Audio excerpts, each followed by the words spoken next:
US President Joe Biden, UK Prime Minister Rishi Sunak, and French President Emmanuel Macron have hailed Air India, Airbus, and Boeing deal worth $80 billion. Tata Group owned Air India announced yesterday that it will buy a total of 470 aircraft from aviation majors Airbus and Boeing.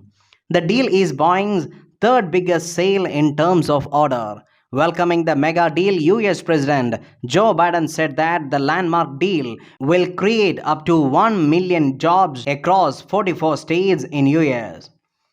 French President Emmanuel Macron underlined the strategic partnership between India and France and said that the Air India Airbus deal marks a new stage in India France relationship. In a tweet, French President also thanked Prime Minister Narendra Modi for the confidence in France and French industry.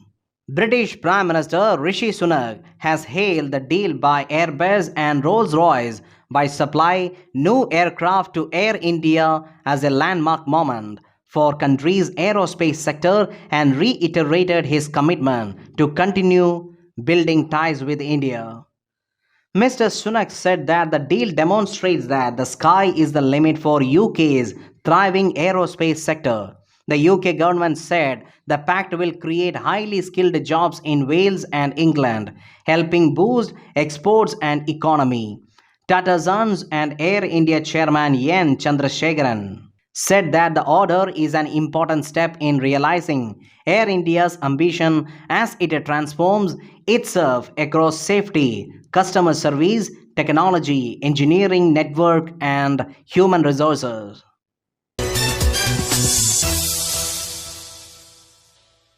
Death toll across Turkey and Syria following the catastrophic earthquake has reached at least 34,179. Turkish Emergency Coordination Center SACOM said that death toll in Turkey has reached 29,605. Meanwhile, according to Syrian state news agency SANA, the confirmed death toll in Syria is 4,745, which includes more than 3,160 in opposition-held parts of northwestern part of the country. The Syrian death toll also includes 1,414 deaths in the government-controlled parts of Syria. Meanwhile, business owners in a central district of Turkey's Antakya city were emptying their shops to prevent their merchandise from being stolen by looters in the wake of earthquakes.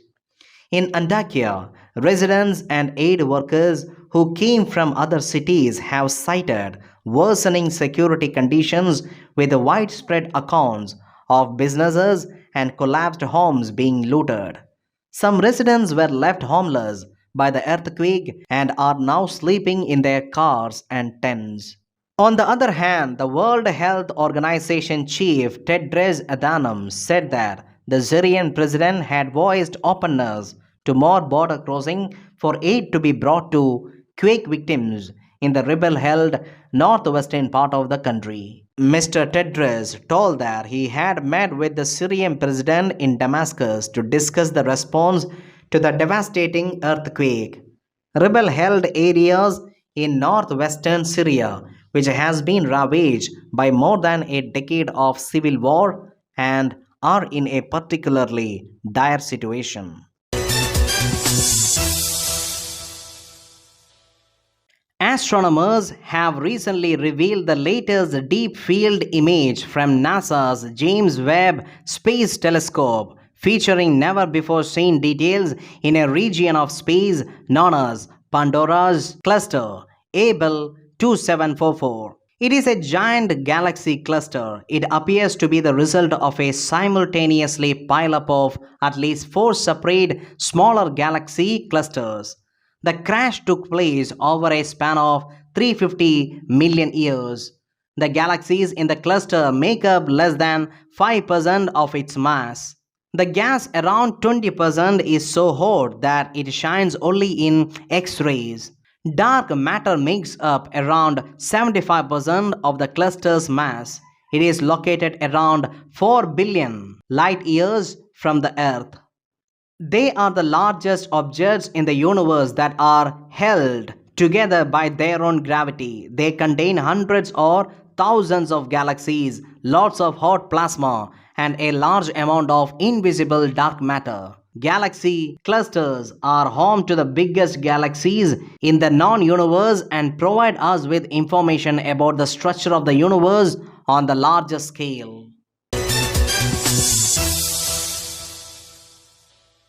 The Embassy of India, Abu Dhabi, in association with the Federation of Indian Chambers of Commerce and Industry, FICCI, in the Consulate General of India, Dubai, and Dubai Chambers, organized a special business event in Dubai to commemorate the successful year of Comprehensive Economic Partnership Agreement signing, CEPA.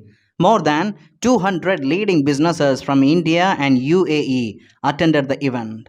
Dr. Thani Al Sayudi, UAE Minister of State for Foreign Trade, addressed the gathering at the special business event and talked about the enormous opportunities and benefits provided by CEPA. In his remarks, Ambassador Sanjay Sudhir mentioned that businesses from India and United Arab Emirates have already begun taking advantage of duty waivers and enhanced market access provided by CEPA. Chandu Siroya, Vice Chairman, Dubai Gold and Jewellery Group, noted that the enthusiasm shown by two governments in setting up CEPA has opened the doors wider for gold and jewellery industry.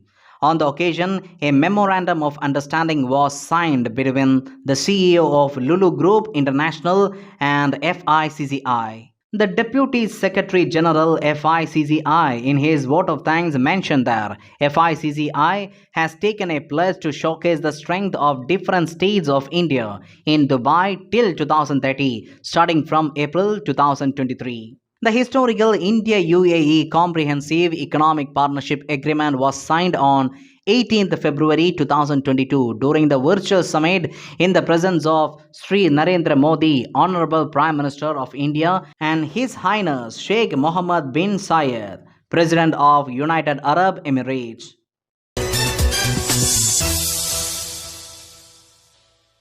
Nikki Haley, the former governor of South Carolina and US ambassador to the United Nations, has announced that she will make a bid for the White House, becoming the first Republican to challenge former President Donald Trump for the party's nomination.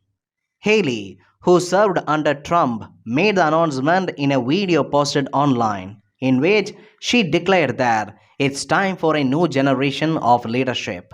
The daughter of Indian immigrants, Haley was born in South Carolina and would go on to become the state's first female governor and the first Indian American to lead the state.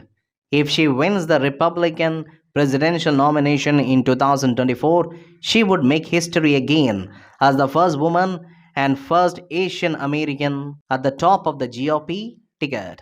Haley is set to deliver a speech to supporters announcing her run in Charleston, South Carolina. Haley has consistently polled third or fourth behind Trump and Florida Governor Ron DeSantis, another expected candidate in early polls on 2024 GOP presidential primary.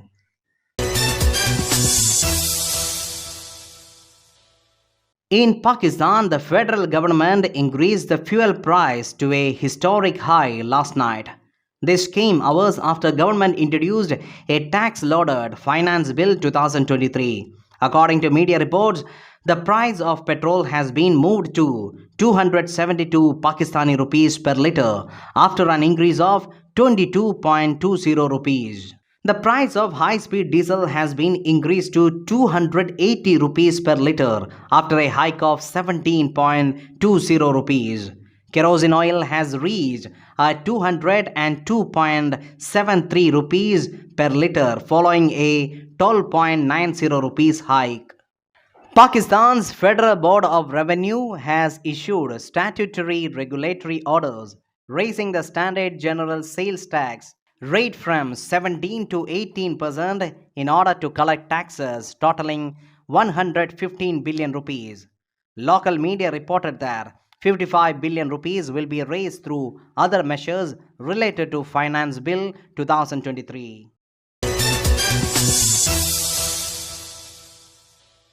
US Space Agency NASA's Curiosity rover found stunning new evidence of an ancient lake in the form of rocks etched with the ripples of waves in the foothills of a Martian mountain. The rover is traversing an area of Mars called the Sulfate Bearing Unit that researchers previously thought would only show evidence of a mere trickles of water.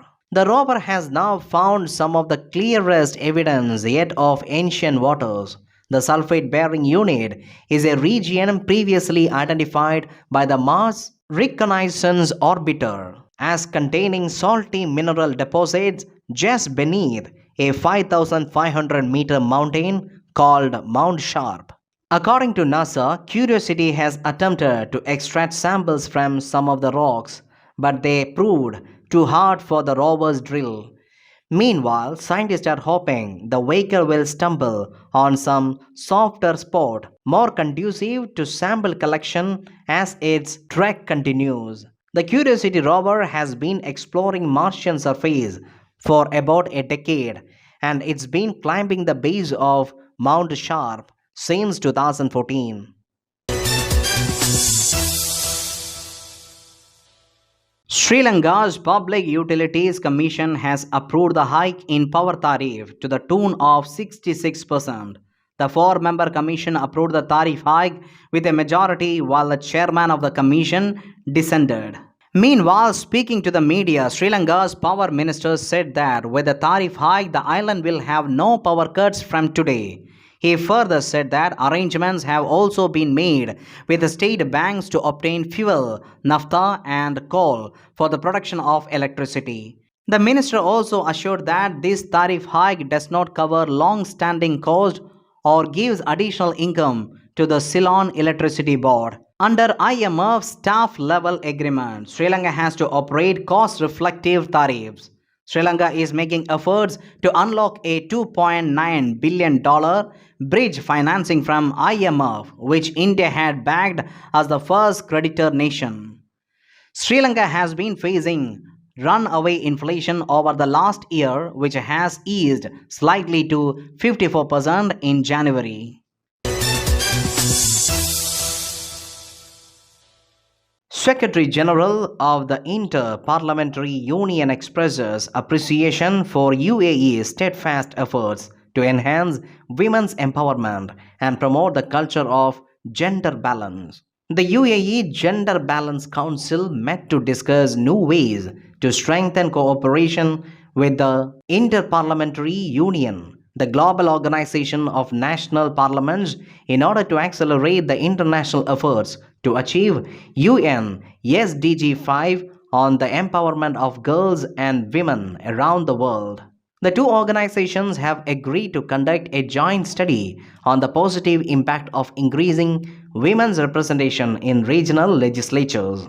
On the sidelines of the World Government Summit 2023, Her Excellence Mona Ghanem Al Mari, Vice President of UAE Gender Balance Council and President of Global Council for the 5th UN Sustainable Development Goal, met with Secretary General of the Inter-Parliamentary Union and member of the Global Council for the 5th UN Sustainable Development Goal. During the meeting, both sides reaffirmed their commitment to stepping up international efforts to promote women's empowerment, protect women's rights, and strengthen women's roles as leaders in government around the world. The two parties agreed to create a joint program aimed at advancing gender balance, with a particular emphasis on governments and legislatures.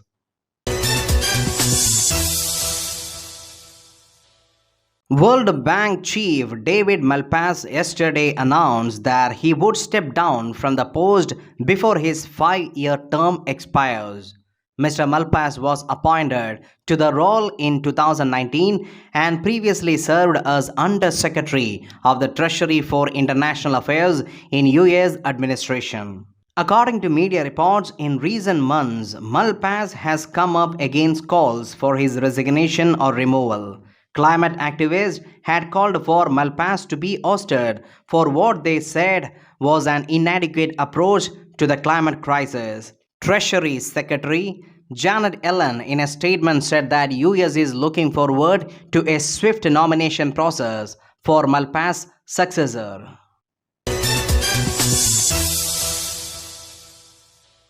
New Zealand declares national emergency after Cyclone Gabrielle lashes North Island. Australia government to remove Chinese-made cameras from its offices over spying concerns. Nepal is celebrating Democracy Day on 19th February. Every year, Falgun 7 of Bikram Sambandh is celebrated as National Democracy Day in Nepal.